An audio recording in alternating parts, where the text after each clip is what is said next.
With the name of Almighty One God, who is most merciful and beneficent, and who has different names and different scriptures. So, this is the third and last lecture of contribution of Muslims in fine and minor arts. The wood and ivory works too Muslims artisans excelled during medieval times and introduced several novel features. Floral designs and engraving of letters in wood and ivory works were common features. Several decorative devices in woodwares were used, which include assembling of small panels, floral designs, engraving of letters, and making figures of birds and animals. Mudejar craftsmen excelled in woodwork, textile, and pottery. Ivory work too was highly developed in Muslim countries. Cordoba, the capital of Muslim Spain, was a great center of ivory work and in the 10th century AD. It housed a school of ivory carving which produced beautiful things of ivory, including caskets, toilet perfumes, and jewelry boxes with paintings representing musical performance and hunting scenes. One of the finest examples of this work is a cylindrical casket kept at Madrid, which was made in 964 AD and was presented as a gift by the Caliph Al-Hakim II to his wife. Another superb example of Muslim ivory work is remarkable rock crystal ever in the Treasury of St. Mark's, Venus, which bears the name of Fatimid Caliph Al-Aziz. The Arabs in Spain, writes Philip Haiti, carried on almost all the minor and practical arts developed by Muslims in other lands. In metalwork involving decoration, raising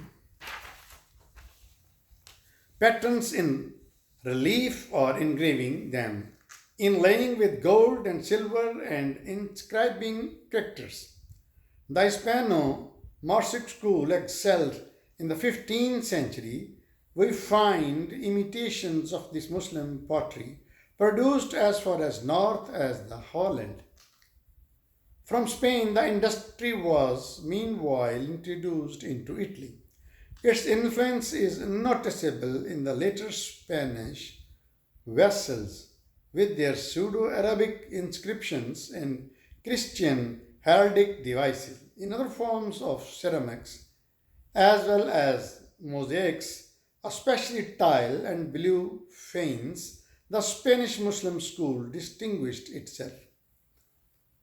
The various kinds of colored tiles, still favorites in Spain and Portugal, are a legacy from the Arabs.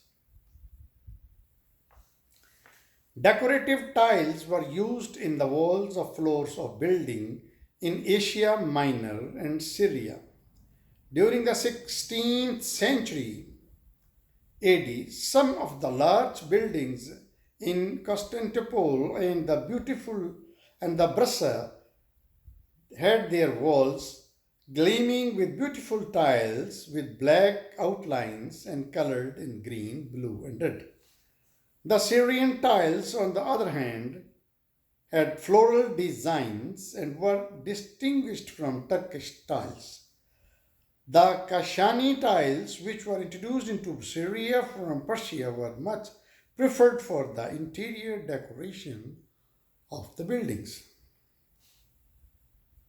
The glass industry thrived in Syria, where material for glass manufacture was found in abundance. All sorts of glasswares were manufactured in the Syrian towns of Antioch, Aleppo, and Damascus. The process of enameling and gilding glasses were perfected by the craftsmen of tiles. The Spanish manufactured glass was in inferior to that of Syria. The Syrian glass was highly priced in medieval Europe. The Syrian glass was highly priced in medieval Europe. The Syrian glassware wares include lamps, lampshades, and vessels of exceptionally beautiful designs.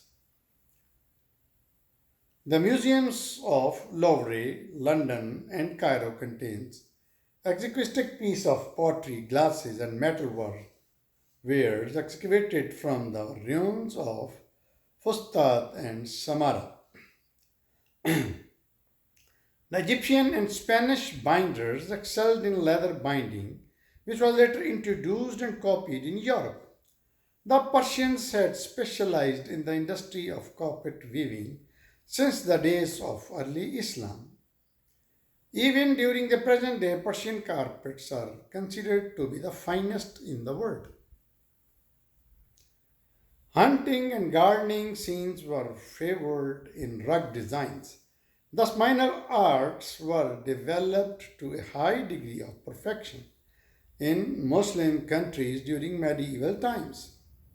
The wares manufactured in Muslim countries were in great demand all over the so-called civilized world.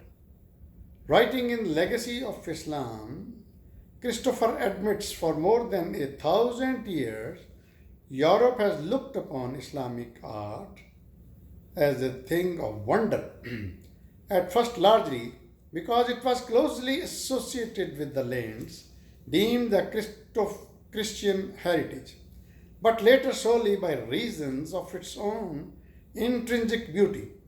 With the Crusades, a new era opened. The half fabulous, magnificent, traditionally ascribed to the Saracens became a reality of the astonished Christendom.